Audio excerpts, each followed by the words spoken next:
Dean Paul Martin Jr. was his Rat Pack father's golden boy. This multi-talented athlete and artist could have outshone his famous father if he hadn't flown too close to the sun. Dean Paul Martin Jr. was the quintessential golden boy of his generation. Not only did he inherit his father's famous good looks and effortless coolness, but he also proved to be a star in his own right. He was a talented musician and actor, a high-achieving professional athlete, and even a fearless fighter jet pilot. Dean Martin Jr. entered the world as a Nepo baby on November 17, 1951. His birth name was Dino Paul Crocetti Jr., but it didn't take him long to adopt the name of his famous father, the legendary crooner and actor Dean Martin. He was his father's fifth child, but the first in his second marriage to the actress Jean Pierre. With that pedigree, Dean Martin Jr. was practically born with a spotlight on him. According to one of his friends, Martin was never afraid of his father's shadow. In fact, it might have been the reverse. From the time that he was young, he was too good at too many things. Not only was he a heartthrob, but he also had a winning combination of charm, talent, and connections that made him irresistible. Even his babysitters were Hollywood heartthrobs. For Martin, growing up in the entertainment world had its perks, including a revolving door of A-list family friends. While most households turned to the eager teenager next door for babysitting, Martin's babysitters only walked on red carpets and wore couture. Even as a toddler, he was bouncing on the knee of none other than Marilyn Monroe. Though Dean Martin Jr. grew up with a silver spoon in his mouth and tinsel in his veins, he was no slouch. In fact, he had a disciplined upbringing. He attended the Urban Military Academy in Brentwood, California, where he got a taste of hard work and hard knocks. But no amount of push-ups could drill the tinsel out of Martin. With a voice like his father's and enough charm to melt camera lenses, it was no surprise that Martin Sr. encouraged his son to pursue a music career. Unlike his father, however, he wouldn't have to claw his way to the top. He was already there. His teen years saw him take his musical ambitions to the big stage with a rat pack of rugrats of his own. At just 13 years old, Dean Martin Jr. formed the pop group Dino, Desi, and Billy alongside Desi Arnaz Jr. and Billy Hinch. It was his first foray into the spotlight on his own, and the band's early successes proved that he didn't need his dad's name to make waves or melt hearts. Of course, having his father's connections didn't hurt. Dean Martin Jr. wasn't the only member of the band Dino, Desi, and Billy with A-list Hollywood pedigree. The trio had met while still in grammar school, and thanks to the family connections of both Martin and Desi Arnaz Jr., their success was all but guaranteed. In fact, the band held its first audition for Frank Sinatra and assigned it to his record label.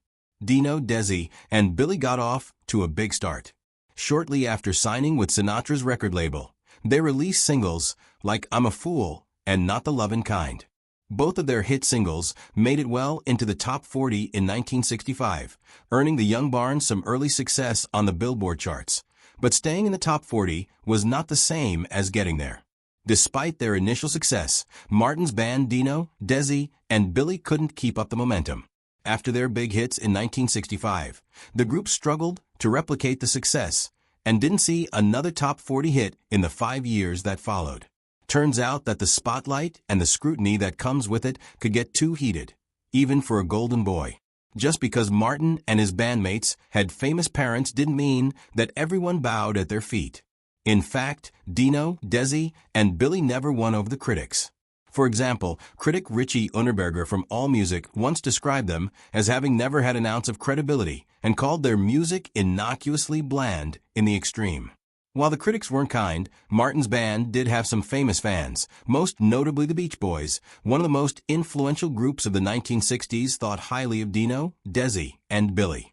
Brian Wilson even co-wrote one of their songs, Lady Love, with Billy Hinch, giving the group some serious musical credibility. By 1969, Dean Martin Jr. and his bandmates had grown into their late teens and out of love with their pop-infected musical style. Desi Arnaz Jr. went on to work with his mother Lucille Ball on her iconic TV show, and Billy Hinch decided to head off to college. With that, the Dino, Desi, and Billy era came to an end, and Martin was once again on the lookout for the next big thing, and he had big ambitions. Dean Martin Jr. wasn't just ambitious in his career. He was bold in his love too. According to Tina Sinatra, Frank Sinatra's daughter and one of Martin's close lifelong friends, Martin spotted the woman of his dreams when he was still a teen. Martin fell in love with the actress Olivia Hussey and made a shocking prediction. After watching her 1968's Romeo and Juliet, "I'm going to meet her one day," he declared, and marry her. Before he could make good on that bold claim, Dean Martin Jr. tried his hand at being a professional athlete. After briefly attending UCLA, Martin became an NCAA tennis champion, proving his athletic prowess. However, his time in school was short-lived and he dropped out after just 2 semesters. He was focused on a different kind of love. After racking up love on the tennis courts, Dean Martin Jr. flew all the way to Britain for a different kind of love, Olivia Hussey. Unfortunately for him, when he arrived in Britain and asked Hussey out on a date, she turned him down flat, but Martin wasn't one to give up easily. 1 year later, Hussey moved to California and she agreed to go out with him. He was still full of surprises. Martin's persistence eventually paid off. In 1971, Martin and Hussey tied the knot, making the beginning of a star-studded love story. He had fulfilled his teenage declaration, marrying the actress with whom he had fallen in love with on screen. With a real-life Juliet by his side, he was ready to write his own love story, tragic as though it might be. Always one to surprise, Martin's charms extended to his famous friends. On one memorable occasion, Martin decided to surprise his then-girlfriend Olivia Hussey by bringing none other than the Bee Gees over for dinner. Hussey, not expecting to see one of the biggest musical acts in the world turn up to her porch, answered the door in her pajamas. Dean Martin Jr., ever the Romeo, wanted to make his marriage to Hussey special. The Hollywood couple got married on Hussey's birthday in 1971, ensuring that they could never forget their anniversary. While the start of their marriage was full of love and excitement, the fairy tale didn't last forever. There was trouble in paradise. During his marriage to Hussey, one of Martin's lifelong struggles became apparent. He was too good at so many things that he couldn't decide what he wanted to do. He dabbled in several athletic pursuits, including semi-professional football in Las Vegas and even car racing. However, his athletic ambitions always brought him back to his first love. Dean Martin Jr. didn't just play tennis for fun. He took his talent all the way to the pros. From 1975 to 1978, he competed in the qualifying rounds for both singles and doubles at Wimbledon, cementing his status as a serious athlete on the world stage. But while his hard-hitting forehands might not have nabbed him a trophy, he didn't walk away empty-handed. In a funny twist of events, Martin's athletic skills brought him right back to roots, Hollywood. In 1979, he landed a breakup role in the film Players Playing, What Else? A Professional Tennis Player. Starring alongside Ally McCraw, Martin brought his real-life experience to the silver screen. Despite the Hollywood glare, he never lost sight of his real ambitions. Even with a budding film career, Martin's commitment to tennis never wavered. When he agreed to star in Players, he had just one condition. The shooting schedule couldn't interfere with his participation in major tennis tournaments. Whether it was his last name or irresistible charm, Hollywood agreed to film on his terms. Much to Martin's chagrin, Players was kind of a box office dud, but being the golden boy, he emerged from the minor debacle even shinier than before. His performance earned him a Golden Globe nomination for New Star of the Year and gaggles of new fans. He may not, however, have earned his place in Hollywood all on his own. Martin might not have earned his role in Players just because of his tennis skills and winning smile. Before his breakup role, Martin had already dipped his toes into acting. In 1967, he had an uncredited role in the film Rough Night in Jericho alongside famous Father Dean Martin. Whether he earned it all on his own or not, however, he was on his way to superstardom. Following Players, Dean Martin Jr. enjoyed mild success on the big screen. In 1985, however, he hit it big with a leading role in the television series Misfits of Science. The quirky oddball sci-fi series pitted him alongside a young Courtney Cox and had a successful 16-episode run. You might say that Martin was beginning to fly high. One of Martin's many passions in life, apart from tennis, racing, football, music, acting, etc., was flying. In fact, his love for flying had taken off early, literally. He earned his pilot's license at the age of just 16, and flying became one of his lifelong passions. What started as a hobby would soon lead to a new chapter in his already multifaceted life. In 1980, Dean Martin made a decision that took him farther away from the stars of Tinseltown, but closer to the sun. He enlisted in the California Air National Guard, and by 1981, he had completed officer training and was commissioned as a second lieutenant with the U.S. Air Force. Unfortunately, his love life had already crashed and burned. In the late 1970s, though Martin's career continued to soar, his personal life hit some turbulence. In 1978, he and Olivia Hussey divorced after 7 years of marriage. They managed to keep the reasons for the split out of the news, but their once Hollywood-perfect romance had clearly come to an end. Fortunately, Cupid still had wings. Unsurprisingly, given his patented genetic good looks and a winsome personality, Dean Martin Jr. didn't stay single for long, and his next pick might have been even more famous than he was. In 1982, he married the figure skater and Olympic gold medalist Dorothy Hamill in a ceremony that was as star-studded as it gets. Martin even wore his lieutenant uniform for the occasion, adding a touch of grandeur to the affair. It was a proud moment for one person in particular. Martin's career choices had taken him far from the world of entertainment, but he had his father's full support. At Martin's engagement party, Dean Martin proudly remarked, "I'd be proud even if he didn't become a jet pilot because he's a good boy," but his closing statement foreshadowed trouble ahead. "He just doesn't know what he wants to be," Martin Sr. lamented. Decades after their glamorous wedding, Hamill still had nothing but kind words for Martin.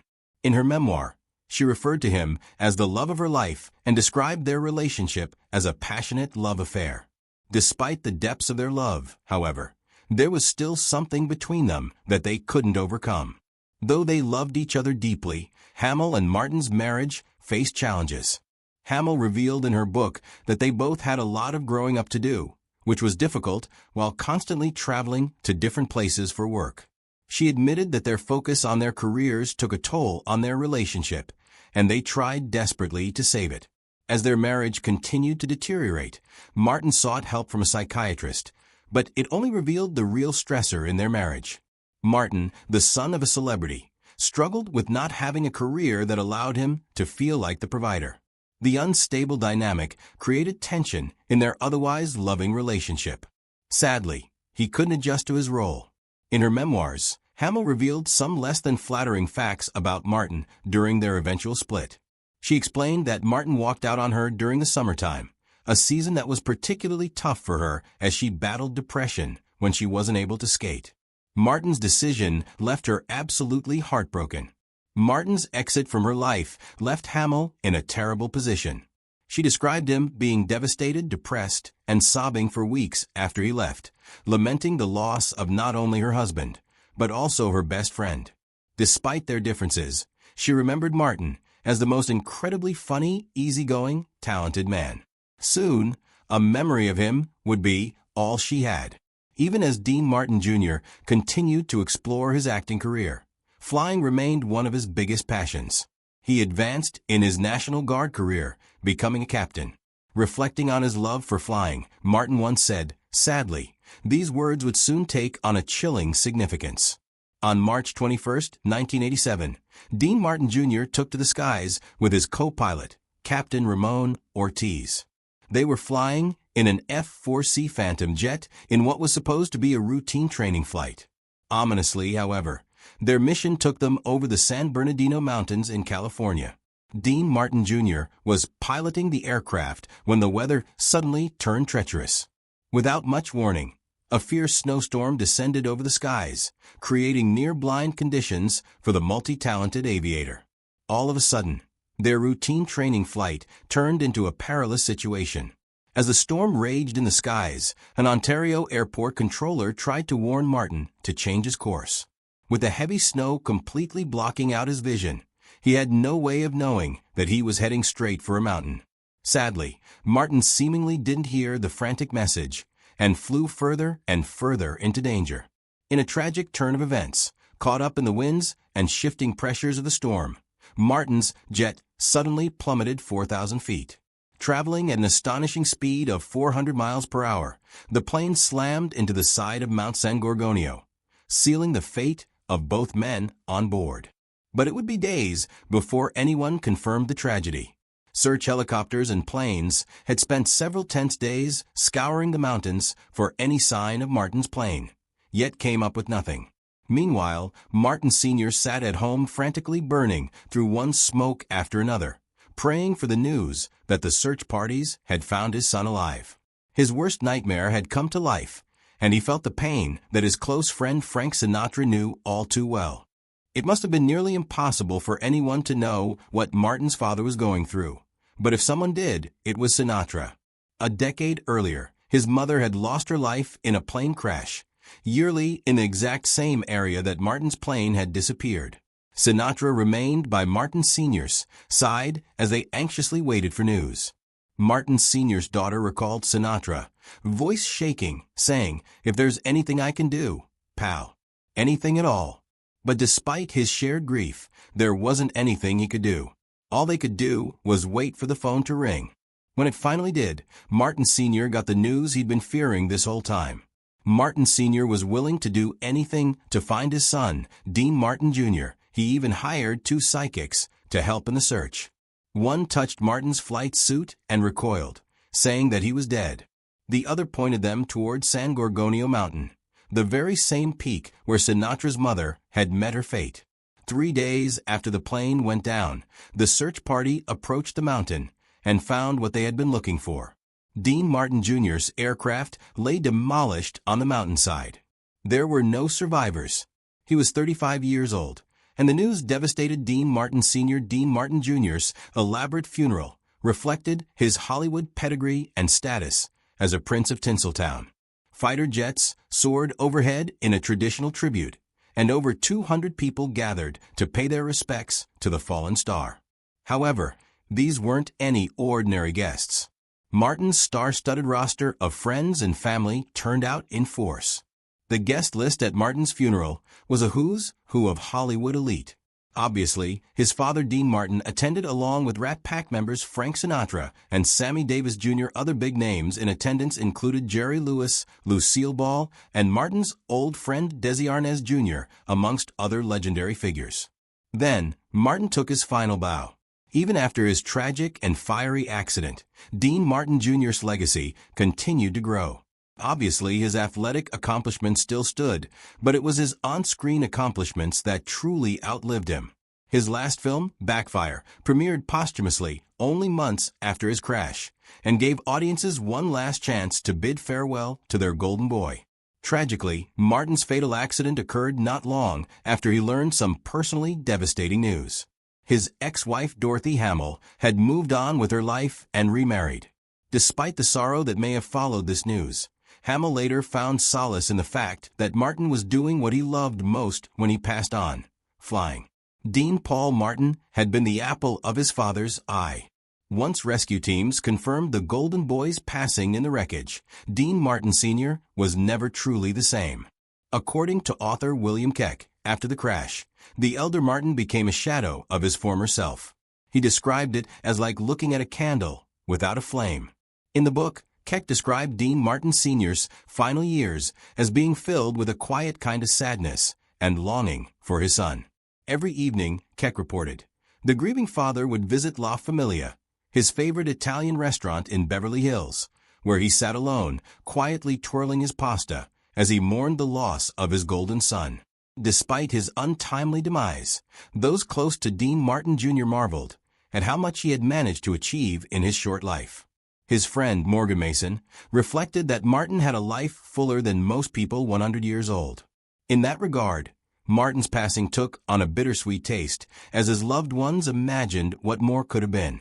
If you enjoyed this video, please like and subscribe for more.